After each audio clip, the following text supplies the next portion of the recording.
Aprilia RS 457 এর 5টি best features.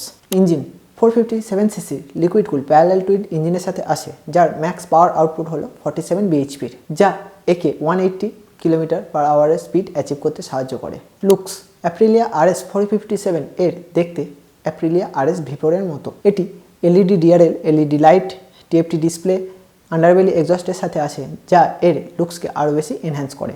Seat height, Aprilia RS 457 এর সিট হাইট হলো 800 mm এর, আর যাদের হাইট 5 feet 6 inches তারাও এই বাইকটি কমফোর্টেবলভাবে রাইড করতে পারবে। রাইডিং মোডস, এই বাইকটিতে 3টি রাইডিং মোডস আছে: রেন, স্পোর্টস, ইকো, এবং এটি সুইচেবল ডুয়েল চ্যানেল ABS এর সাথে আসে। প্রাইস, অ্যাপ্রিলিয়া RS 457 ভারতে লঞ্চ হয়েছে 4.10 lakhs এক্স-শোরুম প্রাইসের সাথে, যা ইয়ামাহা R3 এবং কাওয়াসাকি নিনজা 400 এর কম্পিটিটর। এইরকম নতুন নতুন বাইক রিলেটেড শর্টসের জন্য আমাদের ইনস্টা ও FB তে ফলো করে নিও।